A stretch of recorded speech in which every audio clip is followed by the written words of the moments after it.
Hello there and welcome to my guide for painting the Noise Marine from Games Workshop. As you can see, the very first thing I've done is sprayed them with some matte black spray from Colourforge. First thing I'm going to do is work on the black, and I'm going to use some Corvus black to start highlighting any black areas. And this will be followed by a 50-50 mix of Corvus black and Eshin grey, followed by a highlight of Eshin grey just by itself. And then lastly, a 50-50 mix of Eshin grey and Dawnstone for an edge highlight. Then I'm going to use Temple Guard blue to start painting any areas that will be blue. And then I'm going to give that a wash with some Arithmetic blue. Once that wash is dried, I'm going to relayer the Temple Guard blue, making sure I avoid any of the recesses. This will be followed by a highlight of a 70-30 mix of Temple Guard blue and Barahoth blue. Then that same mix but at a 50-50 ratio. Then Barahoth blue just by itself. And then finally a 50-50 mix of Barahoth blue and matte white for the very edges and tips.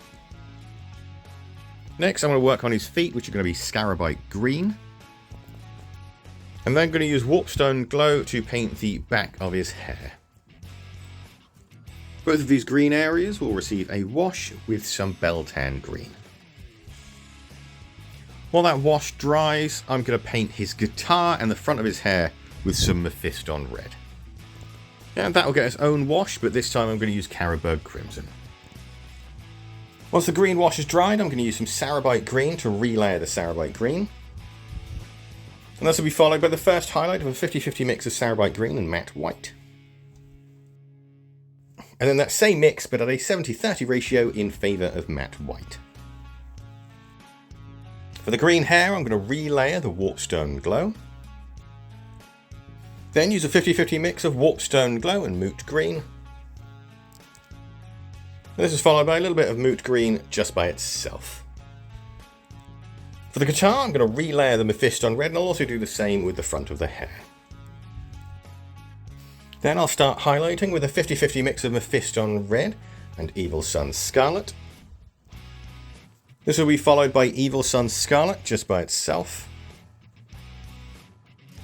And then lastly, a final edge highlight of Wild Rider red.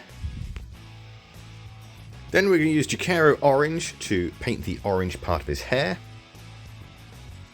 And for the lower part of his legs, we're going to use some rat skin flesh.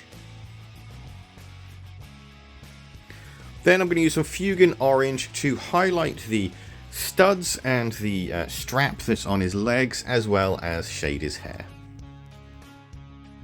When that wash dries, I'm going to paint his other shoulder pad with some Screamer pink. And I'm going to wash the edges of that with some Druchii violet. To highlight the hair, we're going to use a 50-50 mix of Jakero orange and Fire Dragon Bright. Then I'm going to use Fire Dragon Bright just by itself for the final highlight. To highlight the legs, I'm going to use a 50-50 mix of Ratskin Flesh and Wraithbone. This will be followed by that same mix, but at a 70-30 ratio in favour of Wraithbone. Then I'm going to start dabbing on a few dots onto the legs with some Dryad bark. And in the centre of each dot, or thereabouts, I'm going to use some Deathclaw Bran. I'm then going to use Avalanche Sunset to paint the rest of the hair, and I'm also going to use it to paint the Space Marine helmet that he's standing on, because I'm going to have these guys as some Imperial Fists. Both those areas will then receive a wash with some Cassandora yellow. Next, I'll relayer the Screamer pink just to neaten things up, making sure I avoid the recesses. I'll then give it a 50-50 mix of Screamer pink and Pink Horror. And this will be followed by Pink Horror by itself. And then finally, a 50-50 mix of Pink Horror and Matte White. Then I'm going to relayer the Avalanche Sunset. And that'll be highlighted by a 50-50 mix of Avalanche Sunset and Flash Gets Yellow, followed by a final highlight of Flash Gets Yellow just by itself. Next, I'll paint the eyes on both helmets, and for that I'm going to use some Mephiston Red. I'm also going to paint a couple of tubes as well, specifically around the helmet and one along the arm.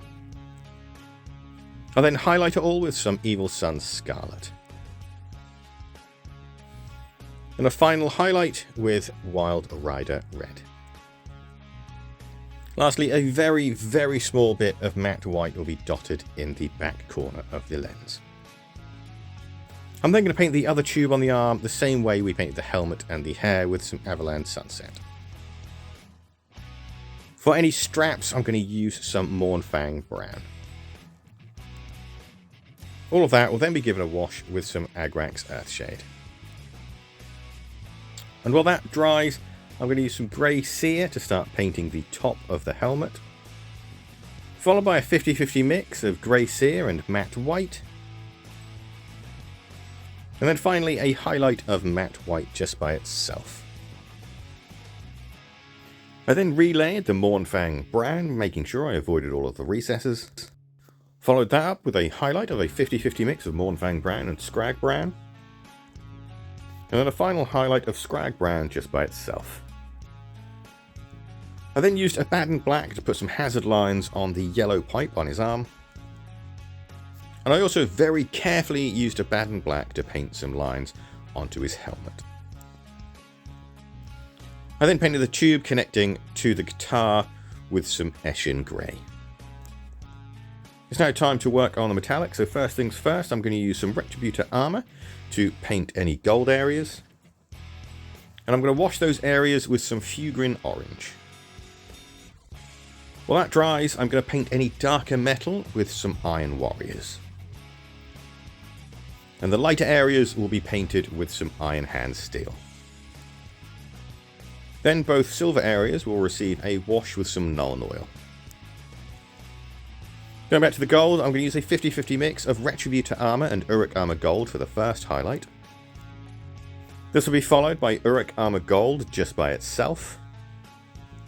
And then finally a 50-50 mix of Uruk Armor Gold and Stormhost Silver. For the rest of the metal areas, I'm going to use two different colours. The first one will be Warplock Bronze, and the second will be Screaming Bell. Both those colours will then receive a wash with some Agrax Earthshade. Going back to the Iron Warriors, I'm going to use a 50-50 mix of Iron Warriors and Iron Hand Steel for the first highlight, followed by Iron Hand Steel for the second. And for the Iron Hand Steel, I'm going to use a 50-50 mix of Iron Hand Steel and Stormhost Silver, followed by Stormhost Silver just by itself. To highlight the Warplock Bronze, I used a 50-50 mix of Warplock Bronze and Brass Scorpion, followed by Brass Scorpion just by itself. Then a final mix of Brass Scorpion and Stormhost Silver at a 50-50 ratio for the final highlight. To highlight the Screaming Bell, I used a 50-50 mix of Screaming Bell and Stormhost Silver. And this was followed by the same mix but at a 70-30 ratio. Then, very carefully, using some Stormhost Silver, I went around and painted any rivets. Finally, the little crystal in the centre of his chest piece I'm going to paint first with some Warpstone Glow, followed by a 50-50 mix of Warpstone Glow and Moot Green, then Moot Green just by itself, and lastly a small bit of matte white for a shine.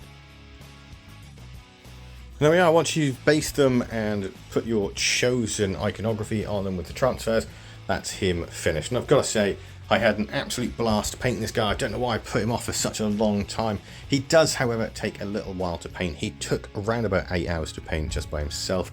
So if you are going to decide to paint an entire army of this, expect a very, very, very long time to get through them. If you follow this guide, I really hope you found it useful, and I hope you think by subscribing and liking the video and all that lovely goodness.